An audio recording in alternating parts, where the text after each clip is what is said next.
예, 함수 발생기에서 못다한 말을 해보자면 이 스펙트럼도 요거는 그냥 레벨 값으로 본 건데 이거를 레벨을 데시벨로 바꿔서 볼 수도 있어요. 레벨이라는 건 그냥 전압 레벨 값과 비슷한 거죠. 그것은 이제 전압 레벨이 아닌 로그로 표현한 데시벨이라는 표현 방법이 있는데 그렇게 하면은 조금 더 다르게 볼 수 있습니다. 그래서 여기 dBFS라고 하는 데시벨 풀 스케일을 버튼을 누르면 이 데시벨 단위로 이렇게 표현이 되는 걸 알 수 있습니다. 그러면은 앰플리튜드로 봤을 때보다 조금 더 이게 잘 보이죠, 그죠? 그 다음에 이제 B 채널은 좀 잠깐 또 멈추고 A 채널만 보겠습니다. 그래서 주파수를 변해갈 때 이 기본파와 그 다음에 요 하모닉스들이 어떻게 변하는가 그거를 좀 보죠. 그래서 주파수를 높여주면 이게 A 채널이지. A 채널의 주파수를 쭉 이렇게 높여가면 보시다시피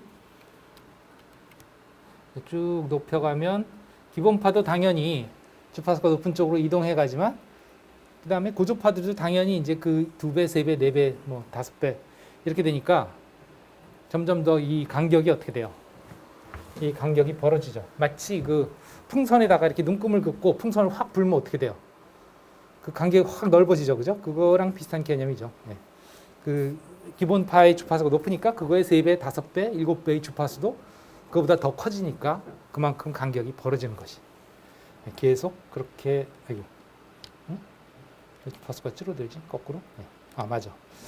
예, 이쪽으로 하면 이제 주파수가 늘어나니까 이 파의 간격은 점점 더 반복 간격은 좁아지고 스펙트럼 간격은 넓어지고 하는 그런 모습을 이렇게 시각적으로 잘 관찰할 수 있죠. 소리로는 아까 들어봤죠? 도레미파 솔라시.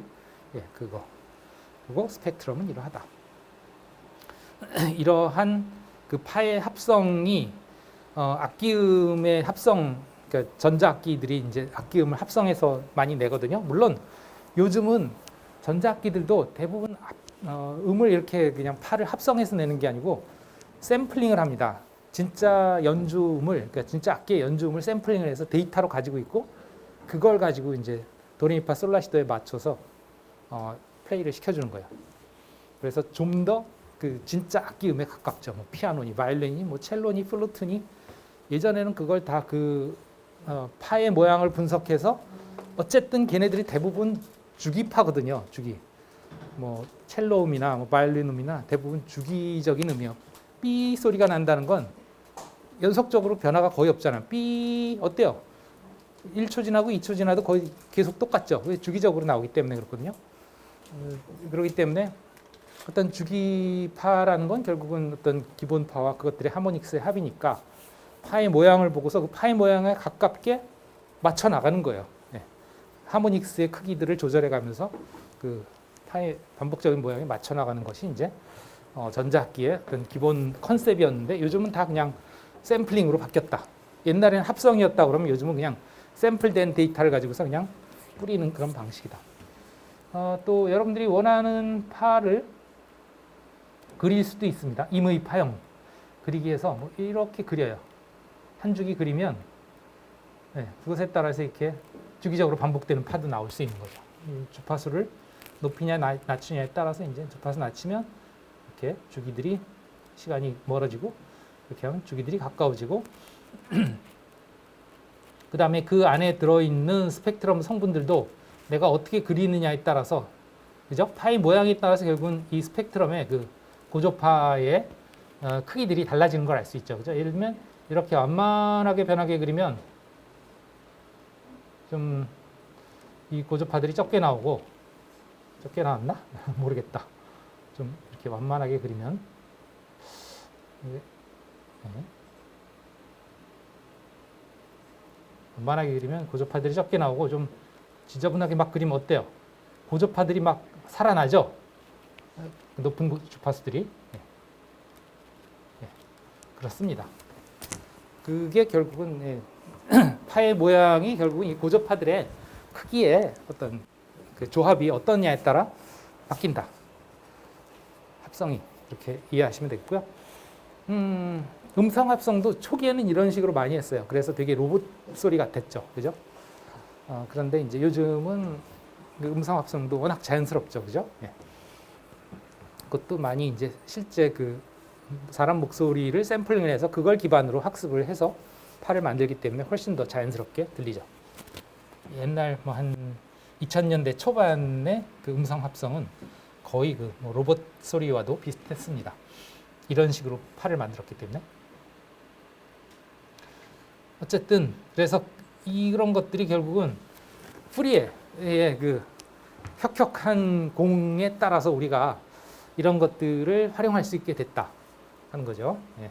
분석도 할 수 있고, 그 다음에 즉 이러한 파에 도대체 어떤 그 뭐랄까 주파수의 성분들이 얼만큼 크기로 들어있는가를 알아내는 게 결국은 후리의 변환을 통한 분석이고, 또 거꾸로 이제 우리가 이런 파를 만들려면 어떠한 그 주파수들의 어떠한 성분들의 크기들을 어떻게 조합을 하면 이런 파가 만들어질까, 이런 걸 우리가 후리의 합성이다 이런 식으로 얘기를 하기도 하고 그럽니다.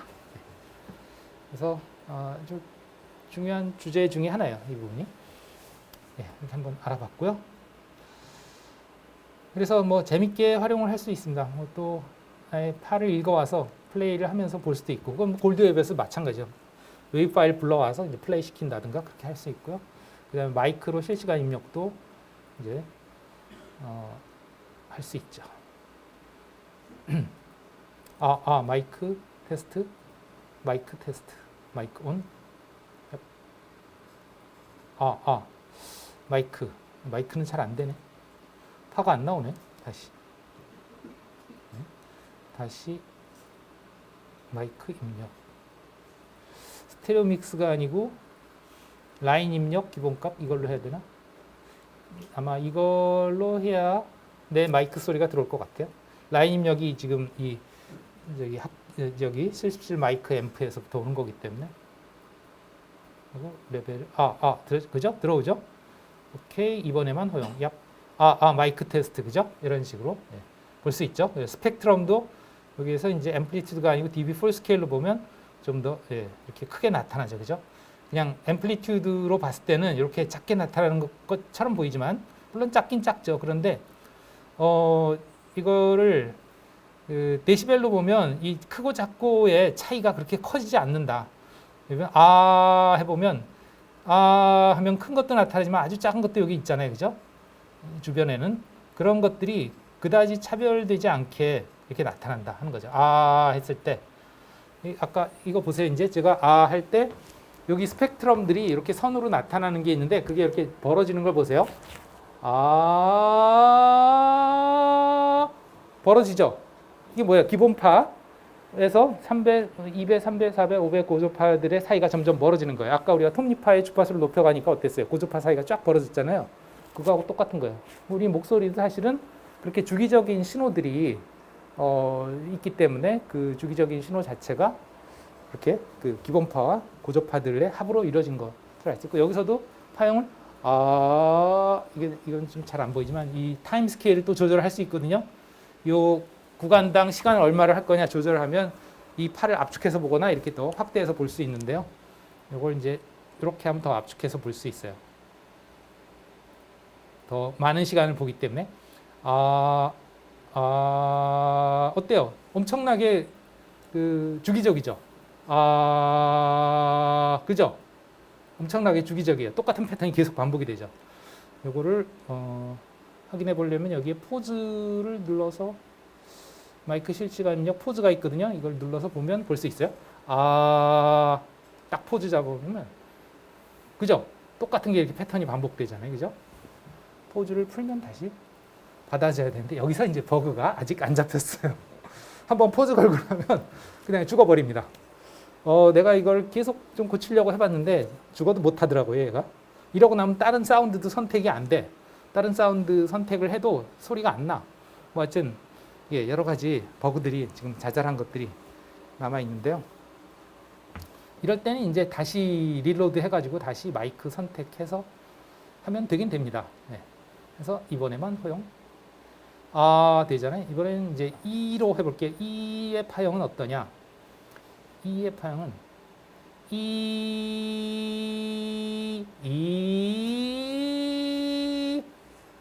그죠? 네, 주기적인 걸 알 수 있어요. 그러니까 꼭 주기적이라는 게 사인파처럼 부드럽게 주기적이 아니더라도 어떠한 모양이든 그 주기가 반복되면 주기적인 거고 그 주기에 따라서 결국은 기본파와 그 고조파들이 짜라락 나타난다. 네. 어때요? 좀 이해가 되나요? 그런 것들이? 기본파의 개념, 고조파의 개념, 주기라는 개념. 네? 나는 열심히 여러분들이 그 이해할 거라고 설명을 했는데 여러분들이 잘 이해를 못하면 뭐랄까 헛수고잖아요, 그죠? 네. 어때요? 이해가 되는 편인가요? 완전히 이해하지 못했는데 네. 어느 정도는 이해가 된 것 같아요. 그러니까 여러분들도 이렇게 자꾸 한번 만지면서 써보세요. 써보고 아 이게 이런 거구나 하는 거를 예. 그러니까 하면서 알게 되는 거죠. 하면서 알게 될 수 있다. 이겁니다. 뭐 모르겠는 부분은 질문을 해주세요. 궁금한 부분 이게 무슨 소리인가 하는 거 이런 것들. 그래서 뭐 지난 첫 번째 과제에 대한 설명은 네 이걸로 마치겠습니다. 자 그러면 이제 이거는 끄고 이것도 죽었나? 안 죽었죠? 노이로제 걸리겠어 자꾸 죽어서. 네, 그래서 뭐 다른 판서 프로그램이나 아니면 다른 확대 프로그램 써볼까 하다가도 그것도 만만치 않더라고요. 지난 시간에 뭐 웬만한 건 다 설명했죠, 그죠? 그래서 여기에서 뭐 어디까지 얘기했었냐면 펄성형화, 그 다음에 뭐 설로보아, 그 다음에 이거는 설명 안 했죠? 이거는 뭐 예, 여기서 설명하기엔 조금 너무 전문적인 내용 같아서 사실은 이것도 뭐냐면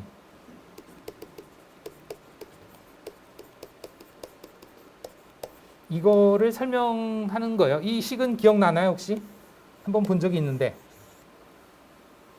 이 식, 이 과목이 아니고 우리가 네트워킹 기초 과목에서 봤죠. 네. 아니야? 이 과목에서 한번 소개하고 네트워킹 기초에서 또 소개했어. 밴드위스와 그다음에 그 속도의 관계, 채널 용량 공식이다 그랬죠.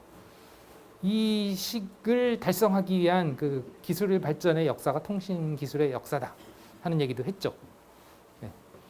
내가 보내려고 하는 채널에서 쓸 수 있는 주파수의 폭이 마치 그 내가 도로에서 사용할 수 있는 차선의 폭이 결정이 되고 그 다음에 그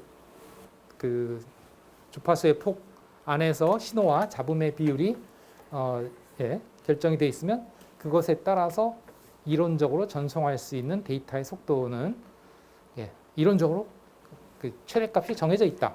그것이 채널 용량의 공식이고 셰논이라는 사람이 정보 이론을 만들면서 그게 1950년대 초반, 40년대 말 그때쯤이었는데 그때 그런 이론을 정립을 했고 그것이 어떤 그 정보통신의 뭐랄까 이정표와도 같이 됐다 이렇게 보시면 되겠고 그 이정표를 쫓아서 지금 계속 어떤 기술이 발전하고 있는 거다 이렇게 보시면 되겠어요. 어떻게 하면 우리가 얘기했던 신속, 정확, 효율성 이거를 만족하는 시스템을 만들 것이냐 신속 결국은 속도죠, 그죠? 얼마나 빨리 보내느냐 그게 결국은 이 C라고 하는 최고 속도 달성할 수 있는 주어진 채널 조건에서의 최고 속도란 말이에요. 그게 속도죠. 그죠? 그리고 그 속도를 얼마나 효율적으로 달성할 수 있느냐. 그리고 정확하게. 물론 이것도 이제 정확성은 이해는 담보하지 못하지만 이론적으로 정확하게 전달할 수 있는 최고 속도거든요. 그러면 정확하게 전달하기 위해서는 어떻게 해야 되느냐 하면 이제 오류가 발생했을 때 그 오류를 다시 되돌리게 할 수 있는 즉 오류를 고쳐주는 오류 정정을 해주거나 아니면 오류를 검출해서 다시 재전송을 하기 위해서 어쨌든 다시 그 깨끗한 오류 나지 않은 것을 수신을 한다든가 이런 것들을 해줄 수 있게 그게 이제 정확성이죠, 그죠? 네, 그런 것들을 이제 이 셰논이라는 사람이 이쪽 채널 보호와 이쪽도 했고요. 이런 채널 용량 공식도 했고요. 그 다음에 이 소스 부호와 이것도 한 사람이에요. 다 한 사람이에요. 다 해먹었어요. 물론 이 사람만 한 건 아니지만 원리를 세운 사람이 셰넌이에요. 그러니까 어떤 거냐면 소스 부호를 할 수 있다. 이건 뭐냐면 내가 보내는 데이터가 있으면 그 데이터 안에 정보량이 얼마 있다고 가정하자. 그러면 어떻게 해야 되는지 모르지만 그 데이터에 보내는 비트의 양을 그 정보량만큼으로 줄여서 보낼 수 있다. 그 얘기는 뭐냐면 데이터가 있으면 그 데이터가 모두 다 정보는 아니라 이거야. 예를 들면 1메가바이트가 있으면 그 안에 1메가바이트만큼의 정보가 들어있지 않다는 거예요. 무슨 소리인지 알겠어요? 네? 예를 들면 텍스트 파일이 있는데요. 가나다가 1000번 써 있다고 봐요. 그럼 글자가 3000개죠. 그죠? 그러면 글자 하나가 뭐 2바이트라고 그러면 6000바이트일 거 아니에요. 그럼 그 안에 데이터량은 6000바이트예요. 무슨 얘기인지 알겠어요? 네. 그게 데이터량이죠. 그러면 그 안에 6000바이트만큼의 정보가 들어있냐? 그건 아니다 이거예요. 왜? 사실은 그 안에는 어떤 내용이 들어있냐? 가나다 글자 1000번 반복이라는 정보가 들어있어요. 그거는 6000바이트로 표현할 게 아니잖아요. 한 몇 바이트면 표현이 되는 그런 거잖아요. 그죠? 그게 정보지 사실은. 안 그래요? 그죠? 네. 물론 이제 거기에 폰트까지 해서 뭐 이거는 14 폰트에 뭐 맑은 샘물이야. 이러면 거기에 추가가 되지 정보가. 그죠? 그 폰트 사이즈라든가 아니면 그 폰트의 종류 이런 정보가 더 추가가 되지만 절대로 실제 그 텍스트의 바이트 수만큼의 정보는 안 돼요. 그 얘기는 결국은 우리가 가지고 있는 정보들은 실제는 뻥튀기 돼 있다. 그렇기 때문에 실제 알짜 정보만 남기도록 압축을 할 수 있다는 게 셰넌이 생각하는 거죠. 그래서 결국 그럼 도대체 그 데이터 안에는 정보량이 얼마나 진짜로 들어있느냐 이것을 원리를 밝혀냈어요. 이 안에는 정보량이 얼만큼 들어있다고 할 수 있다. 수학적으로. 그렇게 모델링을 해서 정보량이라는 개념 그래서 데이터 안에 정보량이 얼마나 들어있는지를 측정할 수 있는 측정이라기보단 판정할 수 있는 그러한 원리와 방법 그것들을 개발했고 그러면 그만큼으로 줄일 수 있어야 되는데 어떻게 그만큼으로 줄이느냐는 줄이는 압축 방법 이런 것까지 전부 셰넌이 밝혀냈죠. 그럼으로써 결국은 효율적으로 전달할 수 있는 거지. 6000바이트를 보내는 대신에 한 10바이트나 20바이트만 보내면 되니까 훨씬 더 같은 양의 데이터를 빨리 보낼 수 있는 거잖아요. 그죠? 안 그래요? 같은 양의 데이터가 아니고 같은 정보, 양의 정보죠. 그죠? 네. 네, 뭐 그런 식으로 네, 이해를 하시면 되겠습니다. 또 이것도 그래요. 어떤 중요한 내용이 들어있다 하더라도 그것이 반복이 되면 사실은 그 안에는 정보가 별로 없어요. 어떤 거냐면 예를 들어서 내가 당장 자 조금 있다가 우리 퀴즈를 봅니다. 이러면 여러분들은 어때요? 그냥 그러나 보다 그런가요? 아 큰일 났다 이런 생각 안 들어요? 내가 그냥 장난으로 한 말이라고 생각해서 별로 그렇게 생각은 안 들 수도 있어요. 아니 뭐 설마 교수님이 퀴즈를 보겠어? 그래서 그냥 평온하죠, 여러분. 진짜로 볼 거예요. 30분부터 10분간 준비되어 있습니다. 웃어요? 정말? 농담인 줄 알죠? 네? 진짜 보면 어쩔래? 이제 딱 이게 웃음이 좀 웃음기가 사라지기 시작하잖아요, 그죠? 그게 이제 정보예요. 서프라이즈. 자주 나타나지 않는 사건. 확률적으로 적게 나타나는 사건. 이런 게 정보가 양이 많은 거예요. 짧은 말이라도. 근데 내가 오늘도 그랬고요. 그러고 시험 안 봤어. 쪽지 시험 안 봤어. 자, 목요일 날 가서 또 한 20분 하다가 자, 30분부터 우리 퀴즈 봅시다. 또 그랬어요. 또 그러고 안 봤어. 또 그 다음 주에 가서 또 그랬어요. 또 안 봤어. 계속 그런 식으로 반복해요. 그러면 내가 이제 그 말을 해봤자 여러분들은 에이 또 그러시잖아요. 아무 정보도 없죠. 그죠? 예. 그러니까 반복적으로 나타나는 거는 즉 확률이 큰 거는 정보가 별로 없어요. 확률이 클수록 정보가 없어요. 그래서 여러분들 왜 로또가 왜 1등이 돈이 비싸요? 그게 나올 확률이 적으니까. 그죠? 네, 확률이 적은 거에다가는 배당을 많이 하는 거예요. 정보량이 크니까. 도박의 원리가 그거죠. 경마도 그렇고, 그죠? 또 일단 운동 경기, 스포츠 토토도 그렇고 다 그런 식이지. 확률이 적은 거는 정보량이 크니까 그만큼 더 기대치가 높아지고 그만큼 더 많은 그 가치를 부여하는 거죠. 정보도 똑같다.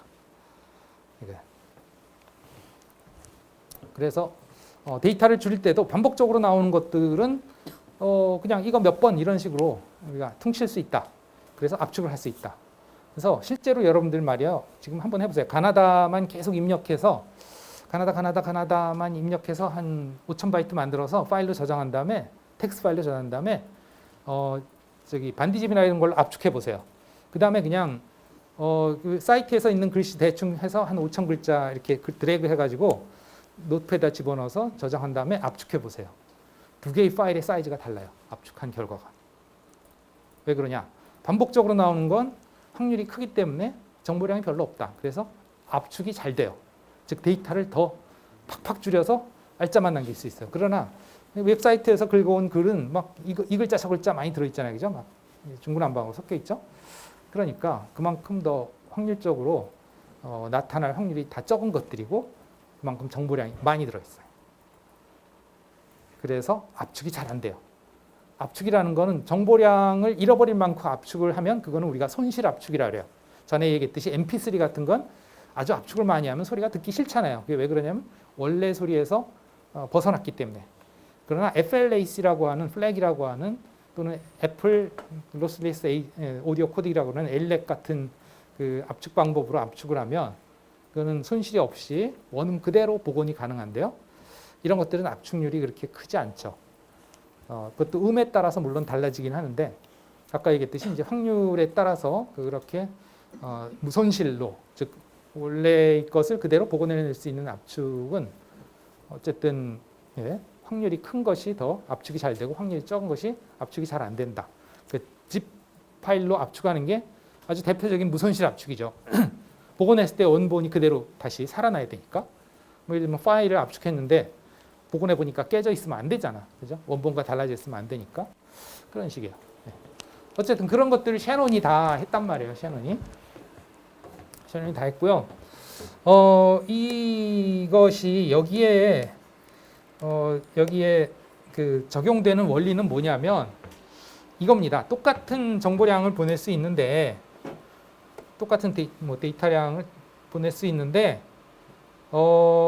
내가 이제 이런 케이스는 어떠냐 이거요. 아주 그 환경이 나쁜 경우. 예를 들면 너무 멀어서 전파가 전달이 잘 안 돼. 뭐가 같으냐면 이제 저 보이저 통신 같은 거죠. 그죠? 우주 너무 멀리 있으니까 안 돼. 또는 어떤 경우가 있냐? 요즘 한창 난리 났잖아요. 이란 쪽에 전쟁하고 그러면서 하는 것 중에 하나가 뭐예요? 드론이 날아가면 드론을 제밍을 걸어서 드론이 작동을 못하게 한다든가 이런 전자전 네, 그렇죠. EMP 같이 그러니까 전자파를 쏴서 노이즈를 만드는 거죠. 노이즈를 만들면 이제 신호가 잘 인식이 안 될 테니까, 그죠? 노이즈가 커진다는 얘기는 뭐냐면 이게 커지는 거예요. 이게 커지는 거예요.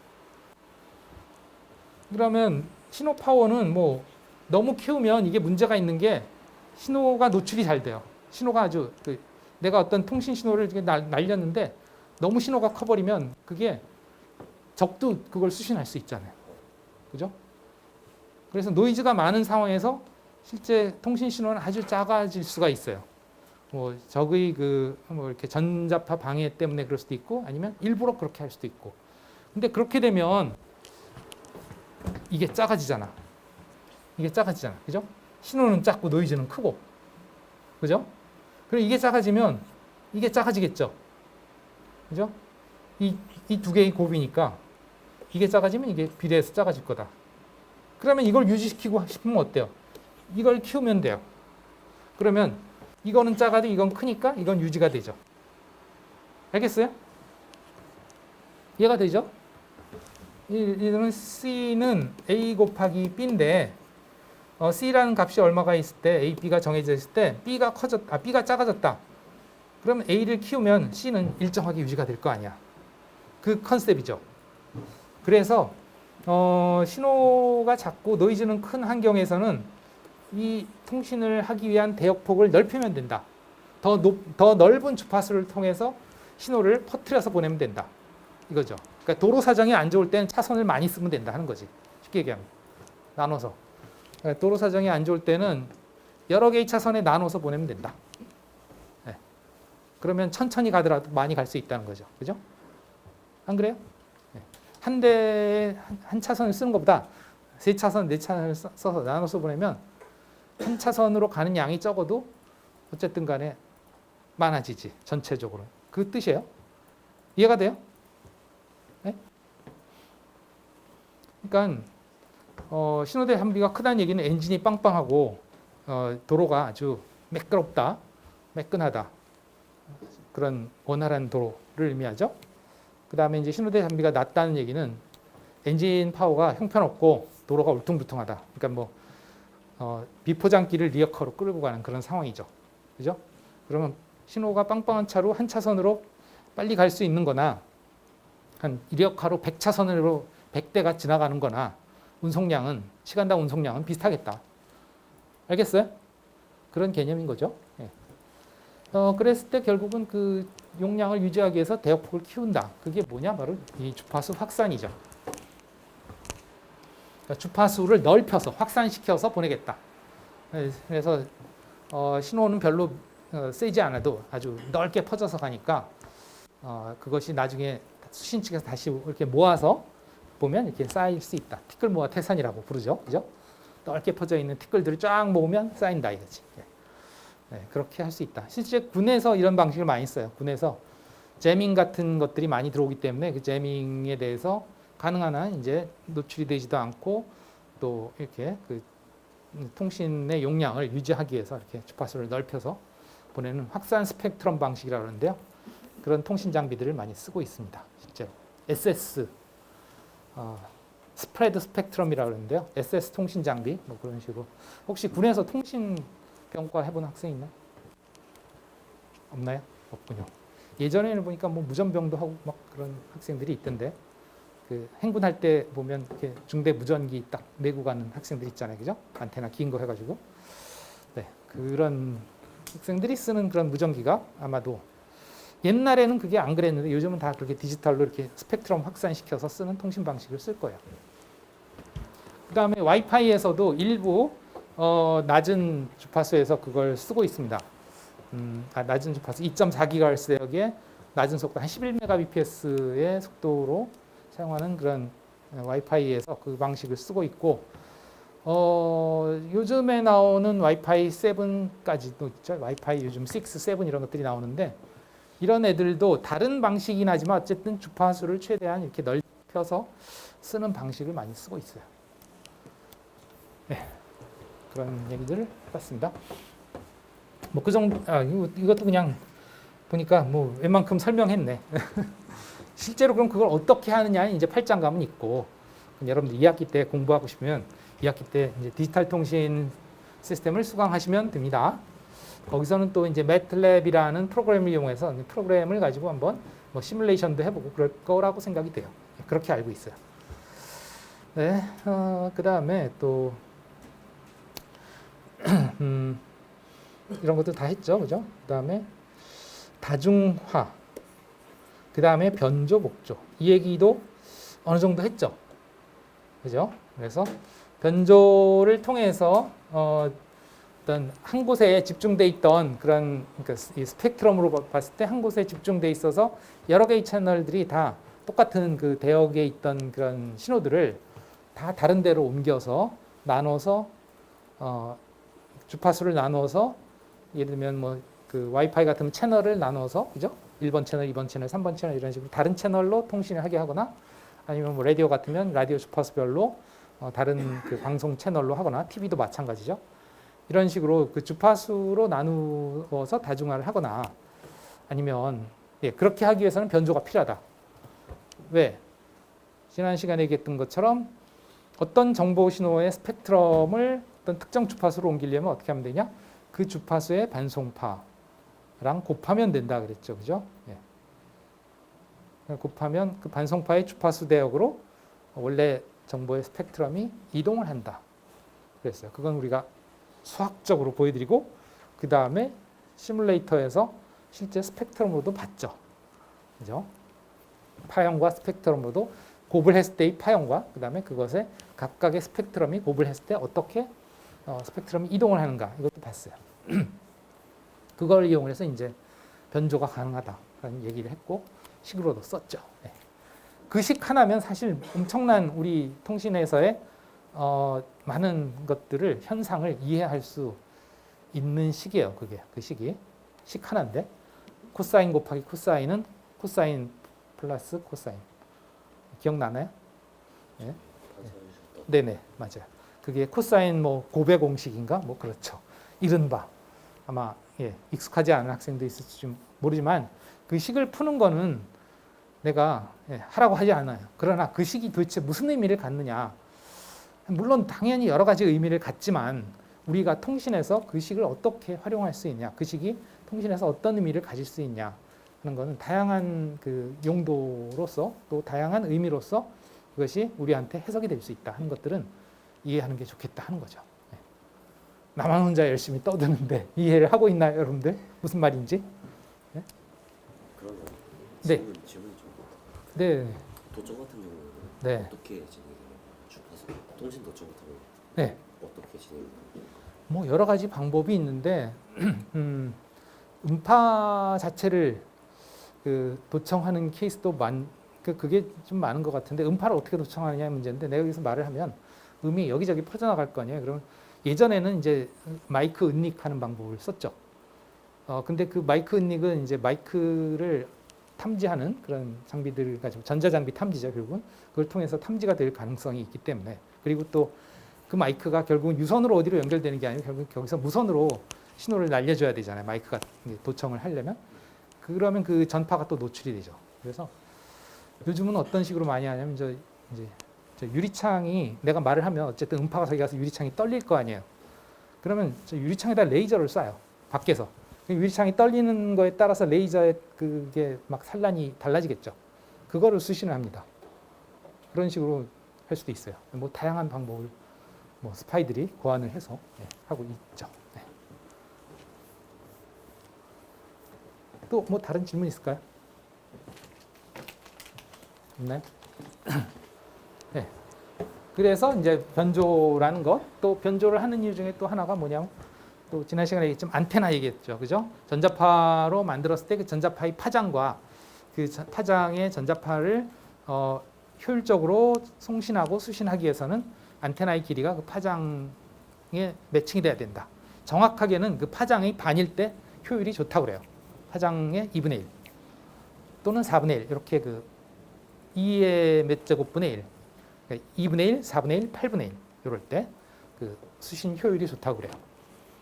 그거에 관해서는 우리가 제가 Q&A다가 그 질의응답 형식으로 몇 개의 글을 올려놨습니다. 본 학생이 별로 없겠지만 제가 올릴 때 조회수가 1이 되거든요. 그러니까 한 명이 읽었네요. Q&A 보면 파동의 개념과 주파수 주기 파장의 개념 그 관계가 잘 이해가 안 갑니다. 그 다음에 빛의 주파수는 테라헤르츠 단위가 맞나요? 이건 지난 시간에 수업할 때 테라헤르츠 단위라고 했는데 그냥 테라헤르츠가 아니고 수백 테라헤르츠입니다. 빛의 파장은 주파수는. 그 다음에 파장은 대략 수백 나노미터고요. 뭐 그런 거. 그 다음에 이제 최근 통신에서 하는 주파수는 왜 기가헤르츠인가요? 이런 식으로 그 주파수와 파장 또 안테나의 길이 뭐 이런 것과 관련된 얘기들 여기 좀 담아봤고요. 어쨌든 그런 다양한 이유 때문에 뭐 아까 얘기했던 그 다중화를 위해서라도 그렇게 해야 되고 그다음에 또 안테나로 무선으로 보내기 위해서 변조라는 개념이 필요하다 뭐 그런 얘기했고 그다음에 다중화는 그렇게 주파수를 나눠서 하는 방법도 있지만 시간을 나눠서 하는 방법도 있다 그랬죠. 지난 시간에 뭐랄까 비유하기로는 이제 주파수 분할 다중화는 이제 서로 다른 차선으로 보내는 거다 이렇게 얘기했고 시간 분할 다중화는 한 차선 내에서 서로 다른 시간에 이제 줄줄이 가는 방식이다 이렇게 설명을 했었죠, 그죠? 그래서 결국은 시간 분할 다중화 같은 경우는 무엇이 중요하냐면 연속적으로 보내지 않는 게 중요하고 단속적으로 보내는 거죠. 왜냐하면 연속적으로 보내면 그 시간에 다른 애가 끼어들 여지가 없죠. 예를 들면 어떤 차가 그 길을 가는데 한 차선을 가는데 그 차가 1km짜리 차예요. 길이가. 그럼 그 차가 지나가는 동안에 다른 차가 끼어들 여지가 있어요, 없어요? 그 차선에는 오로지 그 차밖에 못 가죠. 그게 아니고 이제 차의 크기가 이제 4m, 5m로 제한이 돼 있잖아요. 그러면 어때요? 네, 앞차, 뒤차, 뒤에 뒤차, 뒤에 뒤차 다 다른 차들이 갈 수 있잖아요. 그런 시간으로 그 지나가는 시간이 딱 그 어떤 한정된 시간으로 이렇게 정해져서 그것이 이제 나눠져서 시간에 따라 나눠져서 사용이 되는 그런 방식이 이제 시분할이다. 그러기 위해서는 우리가 보내려고 하는 정보도 시간에 따라서 연속적이면 안 되고 어떻게 해야 되냐? 끊어서 보내야 돼요. 단속적으로 끊어서 보내야 되고 실제로 이제 여러분들이 이더넷도 그래요. 이더넷도 여기에서 여러분들 컴퓨터에서 이제 데이터를 다 뭐 예를 들면 과제를 업로드한다. 우리 수업 끝나면 실습한 거 쫙 올리잖아요. 이 클래스에. 그러려면 여러분들이 전부 다 이제 그 작성해서 제출 버튼 누르죠. 그럼 데이터들이 다 어때요? 여러분들 컴퓨터에서 나와서 스위치를 통해서 가야 되잖아요. 그럼 스위치에서는 그걸 어떻게 하냐? 일렬로 나열해야 돼요. 왜냐하면 여기서 스위치에서 저 인터넷으로 가는 선은 하나니까. 그죠? 여러분들이 40명이면 40명이 동시에 갈 수 없는 거죠. 한 줄로 줄줄이 가야 돼요. 그러려면 어떻게 해요? 시간을 나눠서 쓰는 수밖에 없지. 그게 시분할 다중화와 같은 개념이죠. 근데 이제 거기서는 다중화는 아니고 그게 또 다중화 비슷한 다중 접속이라는 개념이 있어요. 근데 뭐 기본적인 그 원리는 좀 비슷한데 약간의 그 베리에이션이 있는 거라고 보시면 되겠고요. 다중화는 일단 계획된 정해진 그 루틴에 따라서 어떤 채널은 누가 쓴다. 여기서 채널이라는 건 이제 주파수나 또는 시간을 의미해요. 시간도 하나의 채널이라고 보면 되니까 이 시간 한 채널, 두 채널, 세 채널, 네 채널 뭐 이런 식으로 시간에 따라 채널 또는 주파수에 따라 채널. 그럼 예를 들면 방송국 같은 경우는 어때요? 채널이 딱 주파수가 정해져 있죠. MBC, KBS, 뭐 SBS 별로 주파수가 딱 정해져 있어요. 이렇게 고정되게 사용하는 걸 우리가 다중화라고 하고요. 그게 아니고 이제 휴대폰 같은 경우에 이제 기지국에 접속할 때는 이게 항상 일정하지가 않죠.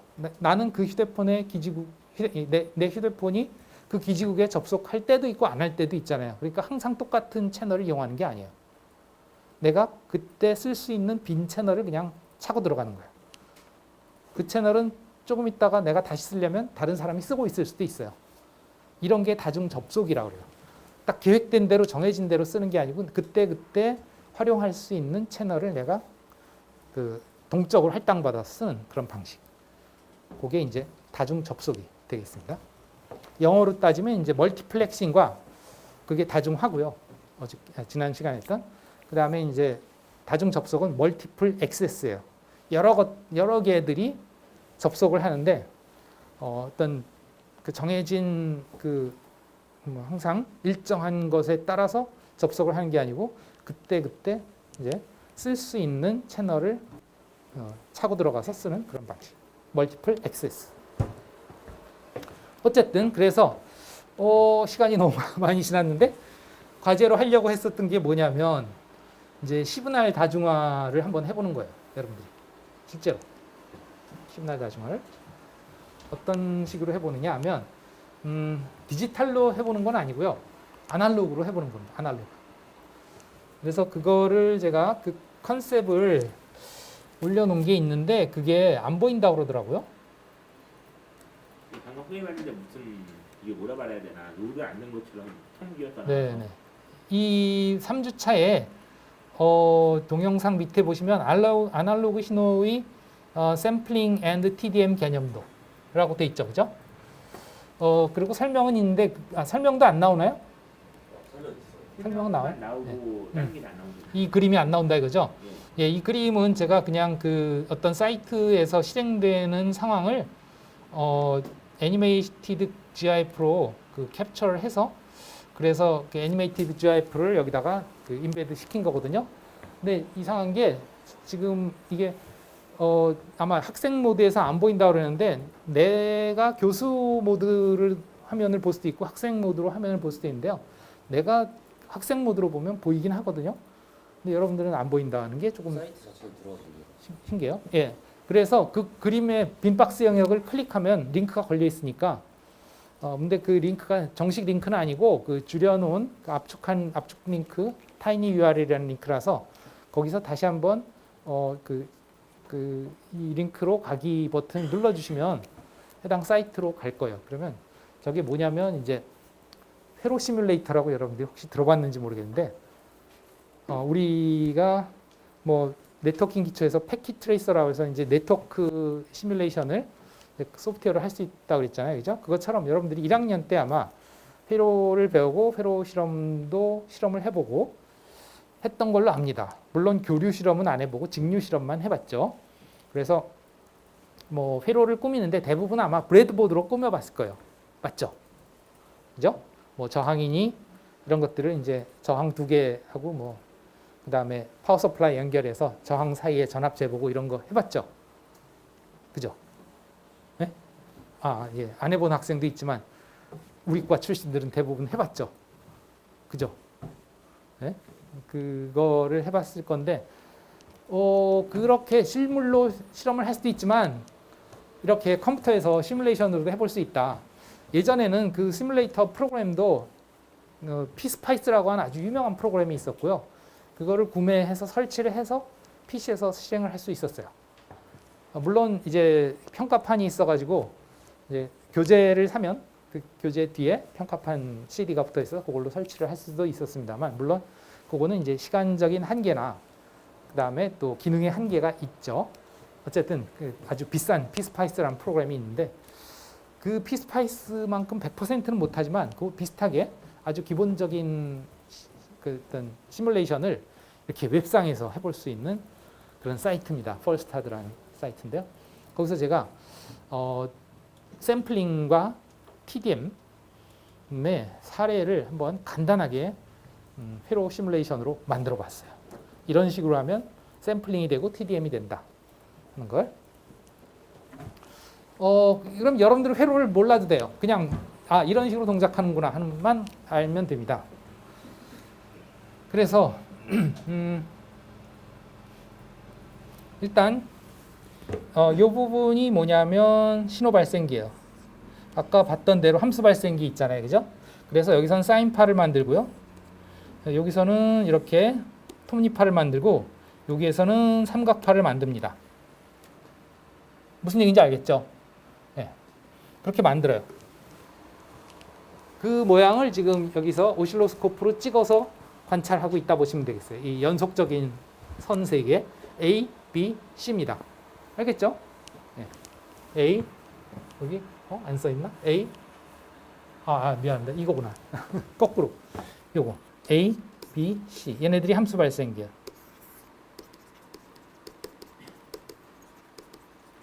그래서 사인, 톱니, 삼각. 글씨는 좀 양해해 주세요. 네, 이렇게 세 개의 ABC 파형이 만들어지고요. 자, 그 다음에 이 부분이 뭐냐면 요거는 이제 임펄스열 이겁니다. 이거 밑에 있어서 안 보이는데, 네, 그 밑에 요거 이렇게 세 개의 임펄스열. 그러니까 우리 왜 샘플링 여기서도 우리 클래스에서도 똑같은 게 두 개네. 하나는 딴 걸 하겠습니다. 딴 거. 자료실에 여기 샘플링이 있었잖아요. 그죠? 샘플링 앤 퀀타이제이션 시뮬레이터. 샘플링. 보면 여기서도 이렇게 임펄스열, 그죠? 요걸로 샘플링을 했잖아. 이러한 파형을 이러한 임펄스 트레인을 곱하니까 어떻게 됐어요? 이렇게 샘플링된 사인파가 나왔죠? 이거가 똑같이 여기서도 이제 이 부분이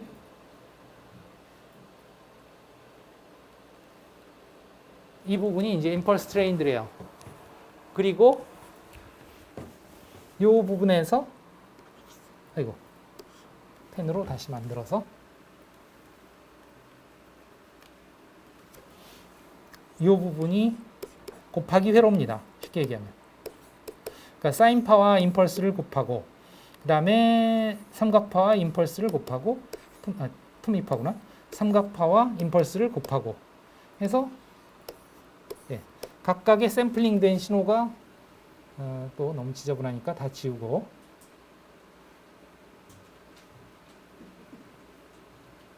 각각의 샘플링된 버전이 여기 보시다시피 A-, B-, C-입니다. 이해가 되죠? 그죠? A-를 보면 사인파처럼 이렇게 오르락 내리락 하고 있죠? B-는 삼각파처럼 이렇게 오르락 내리락 하고 있죠? 그죠? 그 다음에 C-는 삼각파처럼 오르락 내리락 하고 있죠? 그죠? 펄스인데 그렇게 샘플링을 했어요. 그래서 걔네들을 어떻게 했느냐? 요 신호가 요 회로가 뭐냐면 그 세 개를 A, B, C, A-, B-, C-, 이게 A-, B-, C-를 합산하는 겁니다. 더하기. 합치는 거예요. 합치는 거. 교수님 합치면 그게 레벨이 변하는 거 아닌가요? 이게 합치는데 여기에 기믹이 있어요. 이걸 멈출 수 없나? 네, 시뮬레이터에 가면 멈출 수가 있는데요. 여기서는 멈출 수가 있죠. 여기에 보면 런 스톱 버튼이 있어서 중간에 멈추면 됩니다. 이걸 좀 위로 올리고 이걸 더 이렇게 올리고 이제 회로는 볼 필요 없으니까 이렇게 좀 확대해서 볼게요. 뭐 한 주기 정도 봤으니까 일단 포즈 걸어서 보겠습니다. 포즈 걸어서 이렇게 보면 자가 없어서 그렇긴 한데 이걸로 보면 잘 보이려나 모르겠는데요. 자, 이 펄스 1, 펄스 2, 펄스 3을 자세히 보세요. 여기 금이 있거든요. 라인이. 그러면 펄스 1의 위치와 펄스 2의 위치가 같아야 달라요. 라인이. 펄스 1의 위치. 내가 펄스 1이 가려지거든. 아이고. 자, 펄스 1이 이 안테나로 가려지죠. 펄스 2가 가려져요, 안 가려져요? 안 가려지죠? 그러니까 그 펄스의 타이밍이 같아요, 틀려요? 달라요. C도 마찬가지입니다. 그러니까 A, B, C의 펄스열이 타이밍이 다 달라요. 그러니까 다른 타이밍에 샘플링을 하는 거예요. 알겠어요? 그러니까 A 신호가 샘플링 되는 순간, B 신호가 샘플링 되는 순간, C 신호가 샘플링 되는 순간이 다르다는 얘기는 뭐냐면 우리가 그걸 한 차선으로 보내는데 A 신호가 가는 타이밍과 B 신호가 가는 타이밍과 C 신호가 가는 타이밍이 다르다. 다 합쳐놔도 어차피 다른 타이밍이다. 그러니까 충돌 날 리가 없다. 시간으로 다르게 하는 거지. 주파수 분할을 어떻게 해요? A 신호가 가는 주파수와 B 신호가 가는 주파수, C 신호가 가는 주파수가 다 캐리어가 다른 주파수다. 다른 차선으로 간다. 그러니 충돌 날 리가 없다. 주파수가 다르니까. 이 타임 디비전은 A와 B와 C가 샘플링된 순간이 다르므로 같은 라인으로 보나더라도 타이밍이 다르니까 충돌이 될 리가 없다. 이해가 돼요? 이 컨셉이요. 그러니까 걔네들을 합쳐놓은 신호도 여기 아이고 윙 어떻게 된 거야? 다 사라졌지 왜? 다시 시뮬레이션을 돌려야 되나? 런 스피드를 빨리 해서 빨리 나오게 하겠습니다. 빨리 해도 잘 안 빨라지네.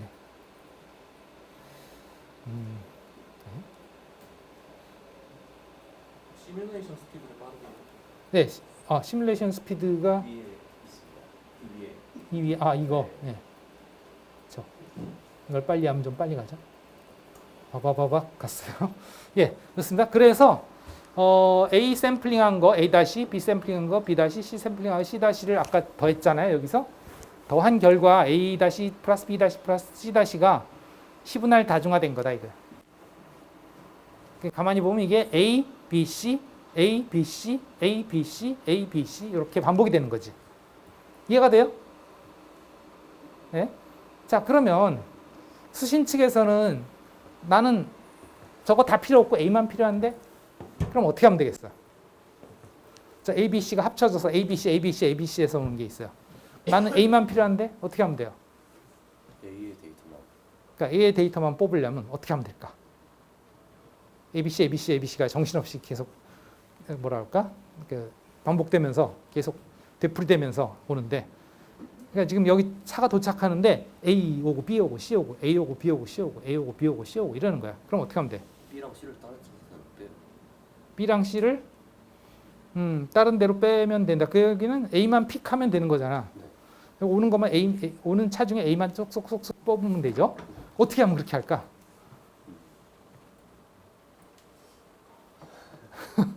자, 우리가 원하는 타이밍에 신호만 얻으려고 샘플링을 했잖아. 그러니까 저것도 A, B, C가 섞여 있는 것 중에 A만 샘플링을 하면 되지.